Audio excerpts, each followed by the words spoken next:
북중러 3국이 중국의 전승절 행사를 계기로 반미 연대 결속을 과시한 가운데 이번 행사에 참여한 우리 측 방중 대표단의 성과에도 관심이 쏠리고 있습니다. 긴 시간은 아니었지만 김정은 위원장 또 푸틴 러시아 대통령과도 접촉을 했습니다. 직접 중국을 다녀온 박정 더불어민주당 의원을 모시고 관련된 이야기 들어보겠습니다. 안녕하십니까? 네, 안녕하세요. 네, 지난달 말 특사단으로 한번 갔다 오시고 이번에 전승절 행사도 갔다 오시고 두 번을 최근에 연달아 다녀오셨는데 두 개 다 일정이 좀 다른 의미였던 거죠? 그렇죠. 지난 3년간 윤석열 정부가 한중 관계를 많이 좀 망쳐놨잖아요. 그래서 새로운 대통령 오시면서 특사단을 보내서 친서도 전달하고 또 그래서 한중 관계를 앞으로 번영과 발전의 관계로 가자 이런 말씀도 하시고 또 에이펙에 시진핑 주석을 초청하는 그런 친서를 보냈고요. 그렇기 때문에 그때는 그 특사단에 박병석 전 의장님이라든지 노재현 이사장이 같이 갔고요. 네. 이번에는 2월에 시진핑 주석하고 우원식 의장하고 만났어요. 그 계기로 국회의장을 초청하는 형태로 했기 때문에 이번에 박지원 의원이라든지 김태년 의원, 저 그리고 또 홍기현 의원 그리고 누가 또 갔죠? 그래서 한 분 우리 김준영 의원 이렇게 해서 국회의원으로만 구성이 됐고요. 그래서 이 전승절을 축하하는 의미에서 갔다 왔습니다. 그렇군요. 이제 전승절 생중계로도 굉장히 인상적인 장면이 많았었는데 실제로 현지에서 본 그 전승절 행사의 모습은 어떤 느낌이었습니까? 거기가 장안대로가 12차로예요. 네. 12차로의 그 넓은 데를 신식 무기를 비롯해서 또 사람이 인산인을 이뤘습니다. 그러다 보니까 일단은 처음 볼 때는 참 웅장하다 이런 생각이 있었고요. 아하. 한편으로 볼 때 야 이게 우리 같으면 저런 신식 무기를 사열하는 거 보면서 저게 우리한테 겨눠진다면 어떨까 섬뜩하기도 했습니다. 이번에 그리고 3개 정도의 새로운 부대가 만들어져서 열병식에 참석을 했고요. 그리고 어쨌든 이게 8.15 행사인데 저희는 이제 광복 80주년이니까 8.15 행사를 중심으로 하는데 여기는 전승절이잖아요. 그렇죠. 그러니까 우리가 그 당시에 식민 지배를 안 받았다면 전승절을 했을 때 하면서 한편 그런 생각이 좀 아쉽다는 생각이 들었습니다. 보면 이제 시진핑 주석 좌우에 김정은 위원장 그리고 푸틴 대통령이 나란히 움직이는 모습을 보면서 이번에 좀 세 나라가 친밀해졌다라는 느낌은 들었거든요. 근데 그 부분도 현장에서 느낌이 좀 오셨는지? 그럼요. 대대적으로 그걸 선전을 했고요. 2일 날은 중국하고 러시아하고 정상회담을 했고 또 4일 날은 중국하고 러시아하고 정상회담을 했잖아요.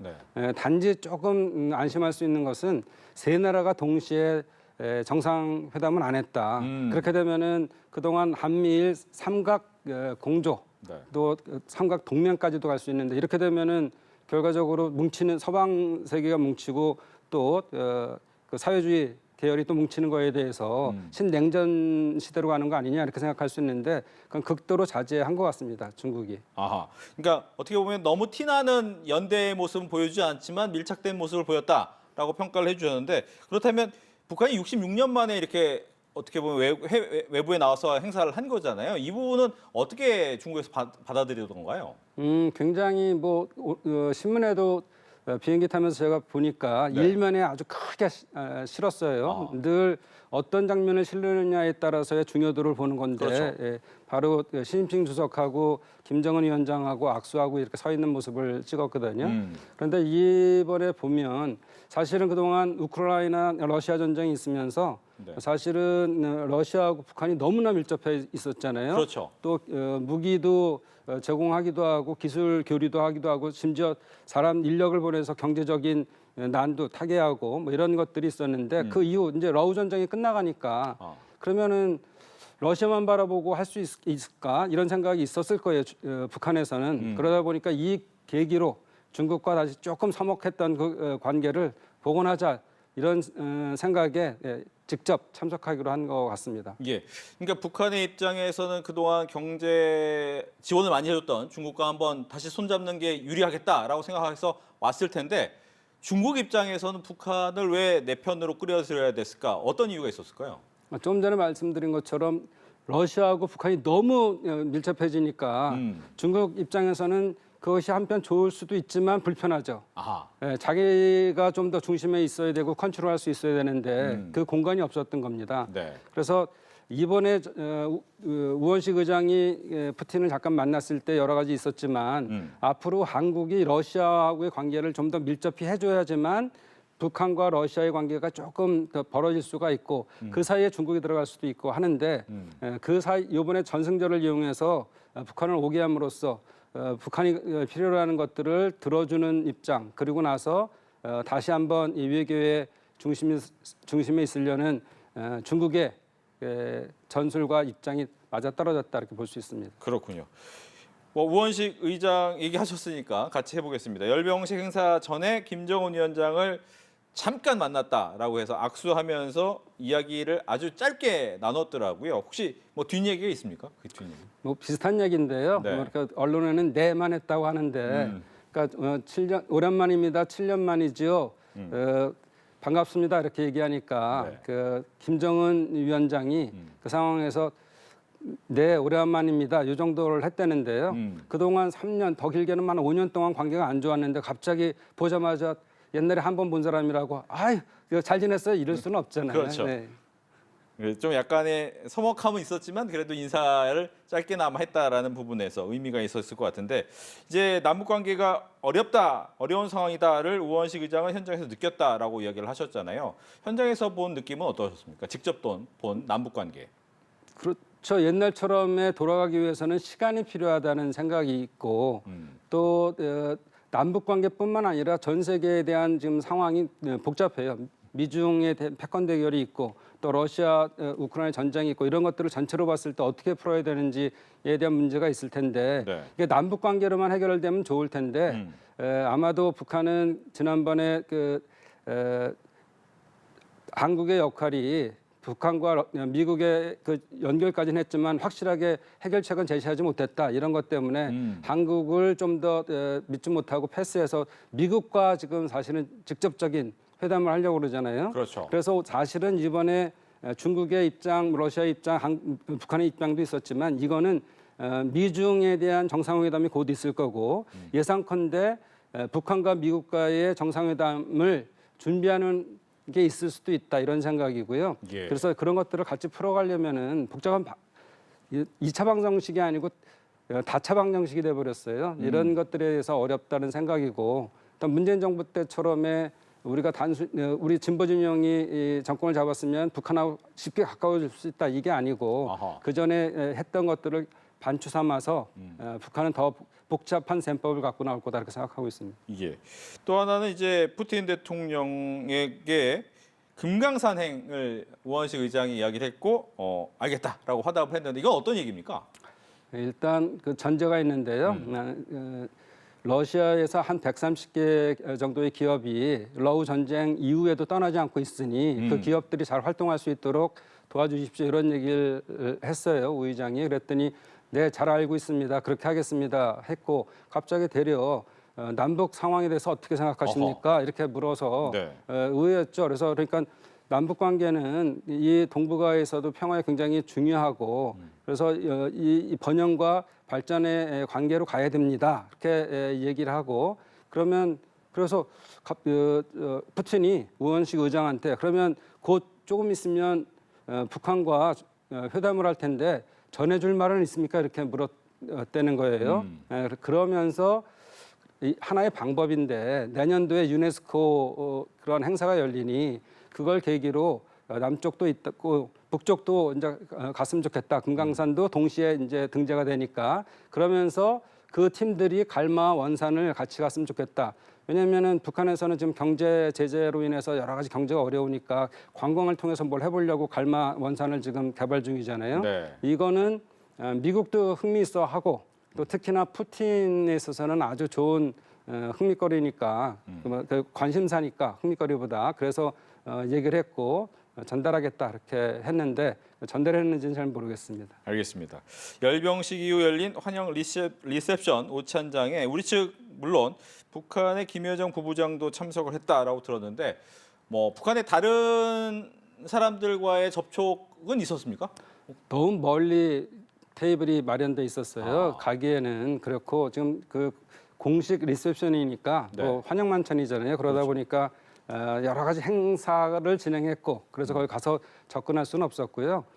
또 그 전에 저희가 열병식 중에 북한에서 온 최선희 외무상을 비롯해서 본인들 이렇게 앉아 있다가 나가서 동시에 같이 사진을 찍더라고요. 그래서 저희 쪽에서도 그 한 번은 접촉을 해봐야겠다는 생각에 저희도 사진 찍자 그랬더니 중국 측에서 좀 제재를 했는데 그래도 양해를 구하고 내려가서 사진을 찍고 올라오면서 박지원 의원은 옛날에도 구면이니까 최선희 외무상 이렇게 불렀는데 그쪽에서 다 알고 있었겠죠. 저희 측에서 접촉할 것도. 그러니까 이렇게 앞에 중심을 바라보고 있다 고개 쓱 돌리더라고요. 그런 거 여러 가지 정황상으로 남북 관계 푸는 게 뭐 쉽지만은 않겠다 이런 생각이 드는 거죠. 네. 또 이번에는 이제 딸 김주애의 동행으로 이제 4대 세습이 거의 완성되는 거 아니냐라는 얘기가 나오는데 안에서 보신 분위기는 어땠어요? 저희는 김주애에 대한 관심이 굉장히 많았는데 네. 중국 측이나 다른 나라는 좀 덜 있었던 것 같고요. 그리고 김주애를 정식 후계자로 하기에는 지금 12살 아닙니까? 그렇죠. 그리고 정식적인 뭐 지위도 없고 그래서 이설주 그 여사를 동행하지 않은 상황에서 김주애 그 딸을 같이 왔는데 다자 외교에 등장시키는 거는 아마 큰 효과를 볼 수 없다 생각해서 등장 정도까지만 한 것 같고요. 또 후계에 대한 구도는 좀 더 봐야 되는 거 아닌가 그렇게 생각합니다. 그렇군요.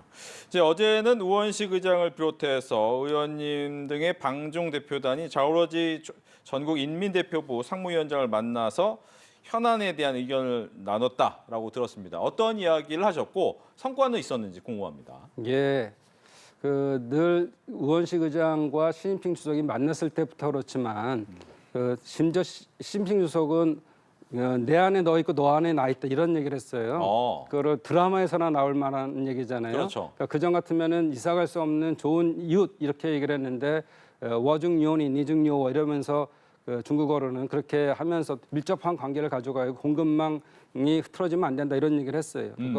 그런 거를 대부분 비슷한 얘기를 하고요.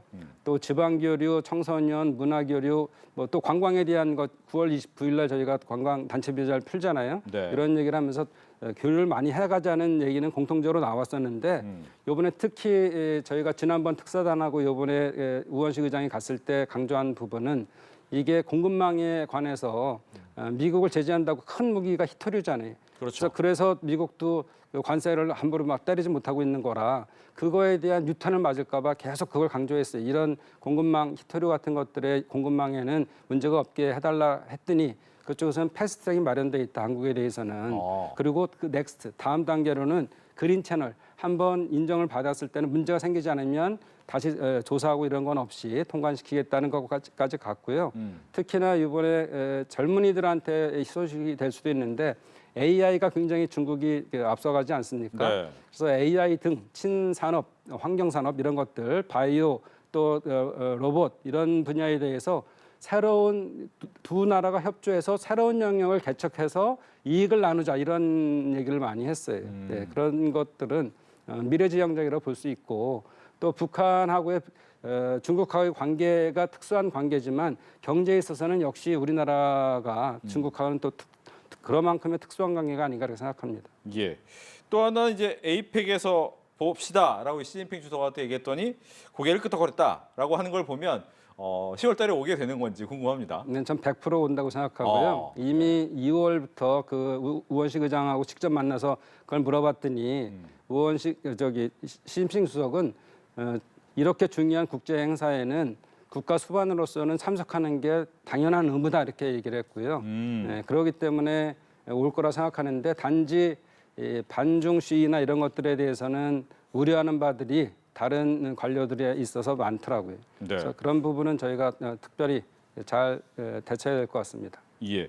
즉 말씀하신 것처럼 에이펙의 방한을 하게 되면 트럼프 대통령도 올 가능성이 높기 때문에 그러면 중국과 미국의 대표가 한 자리에 모일 수 있는 가능성이 높아지는 것 같은데 이때 분위기는 또 어떻게 될지 예상하십니까?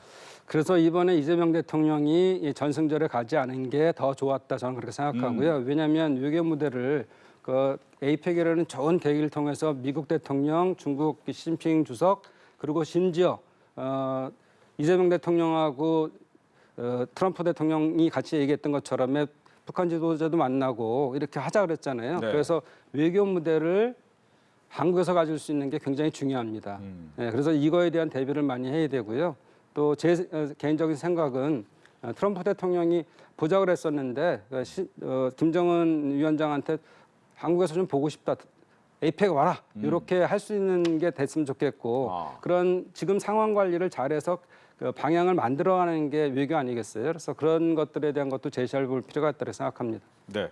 끝으로 한 가지만 더 질문을 드리면 앞서 잠깐 말씀해 주셨지만 그래도 우리나라와 중국과의 경제 관계에 대해서는 계속 갖고 와야 될 부분이 있다라고 하셨잖아요. 근데 이제 앞서 이재명 대통령이 이제 더 이상 안미 경중을 할 수 없는 상황일 수도 있다에 대한 얘기를 했기 때문에 과연 그럼 우리나라는 뭐 중국과 미국 사이에서 어떤 외교 전략을 갖고 가야 되느냐 이 부분이 궁금합니다. 이번에는 그 한국과 미국이 그 전통적인 동맹을 안보 중심으로 놨잖아요. 근데 경제 동맹도 맺고 왔어요. 그렇기 때문에 안미 경중에 대한 문제는 중국에도 거꾸로 적용되는 거죠. 그동안에 중국하고는 경제만 중요시한 게 아니고 안보도 중요시하는 입장에서 같이 가야 된다.